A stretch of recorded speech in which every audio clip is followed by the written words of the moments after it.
We are still working to minimize the major risks of complications involved in minimally invasive prostatectomy. This becomes even more important as more patients undergo these procedures.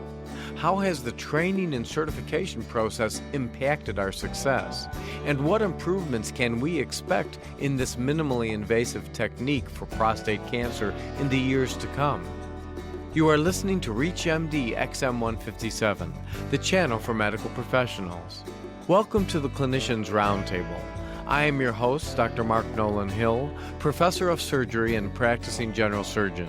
And our guest is Dr. Jim Hugh, assistant professor of surgery at Harvard Medical School and director of minimally invasive urologic oncology at the Brigham and Women's Hospital and the Dana Farber Cancer Institute in Boston.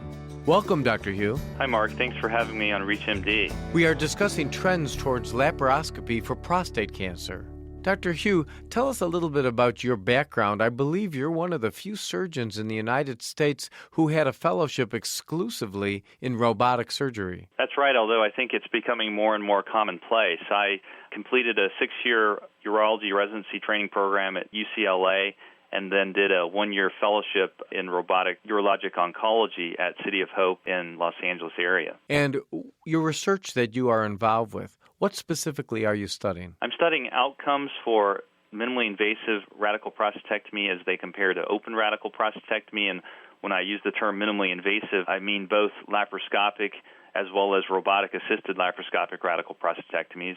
We also looked at the trend and diffusion of the minimally invasive approaches from a period of time from 2003 to 2005. What happens when you're teaching your residents about robotic surgery and they have the instance where they have to open up the patient? Can they handle an open radical prostatectomy as well as someone who has been doing it for 30 years? I think that's certainly a very valid concern and one that a lot of training centers around the country, residency training programs, are facing as more and more radical prostatectomies are done via the robotic approach.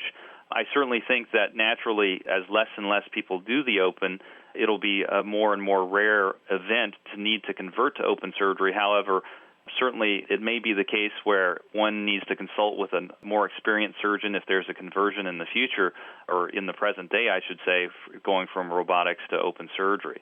I don't think that day is upon us yet, but if the trend continues, I think open surgery will be the exception rather than the rule. These patients who undergo the robotic surgery, how long are they in the hospital? Typically 24 hours. However, I have to be fair and say that there are centers that perform open radical prostatectomy that will discharge their patients in a 24-hour time frame as well. So a lot of physician practice patterns, individual practice styles may dictate length of stay, and it's difficult to just make the generalization that minimally invasive radical prostatectomies will go home sooner than open radical prostatectomies. And generally, how do these patients with robotic surgery do? Generally, they do very well. I'm speaking from personal experience. However, when we also look at what our data showed, however, I think when you look at the experience of all surgeons that are doing minimally invasive radical prostatectomy across the country, our study showed that there is an increased risk for needing other procedures to control the cancer a short period after surgery. So I think that, and furthermore, what our study showed was that increasing surgeon experience led to lower need for such salvage therapies such as radiation or hormonal therapy after surgery for minimally invasive surgeons. If a patient presented to you and needed a prostatic operation for cancer, and they said, well, tell me really the main reasons I should do a minimally invasive approach, a robotic approach, what would you say? Well, I tell them to try to separate the technique or the sexiness of the approach. In other words, this is a new technology, but try to separate yourself from being wed to new technologies. In other words, the analogies that I always use for them, which may be applicable to a lot of medical professionals who like to play golf, is that if you look at Tiger Woods playing with a golf club from 20 or 30 years ago, would still do much better than me playing with the newest golf club today. I try to make the point that technology is not a substitute for surgical experience. However, I do try to convey to them that the advances in technology, such as laparoscopy or the robotic approach do lead to potential advantages should the surgeon be able to take advantage of them. And is this general philosophy and understanding felt by all urologists in the United States? I don't think so. I think certainly everyone's somewhat biased towards what they do or what they have to offer, and there certainly are stakeholders, and their positions depend on what they do in terms of how many radical prostatectomies they perform open versus via a robotic or a laparoscopic approach. I think that if you spoke to most people in leadership positions around the country who are chairmen of respective departments, those individuals tend to be the open radical prostatectomy surgeons and hence may not have been an early adopter to laparoscopic or robotic radical prostatectomy. If you have just joined us, you're listening to the Clinicians Roundtable on ReachMD XM157. I am your host, Dr. Mark Nolan Hill, and our guest is Dr. Jim Hugh, Assistant Professor of Surgery at Harvard Medical School and Director of Minimally Invasive Urologic Oncology at the Brigham and Women's Hospital and the Dana Farber Cancer Institute in Boston. We are discussing trends towards laparoscopy for prostate cancer. Dr. Hugh, you had a fellowship specifically in robotic surgery.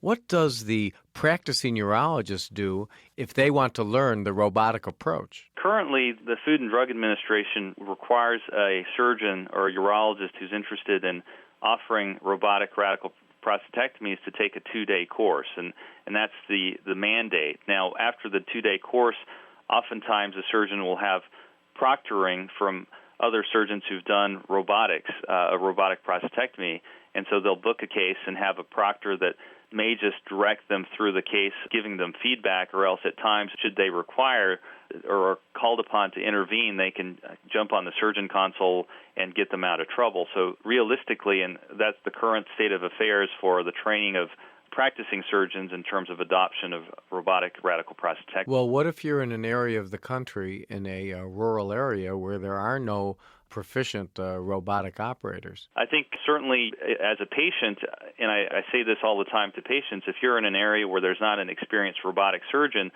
you have to look at what your long-term goals of therapy are, and that is, again, to cure the cancer, to remain continent, and to remain potent.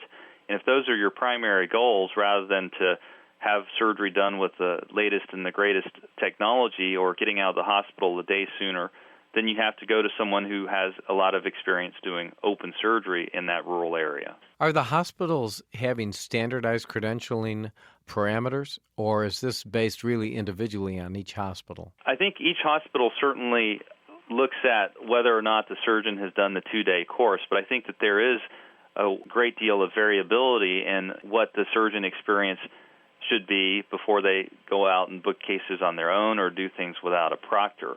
I think, again, the autonomy that surgeons enjoy in this country probably have a great deal to do with that, as well as the fact that a lot of hospitals are eager to recoup their fixed costs on a very expensive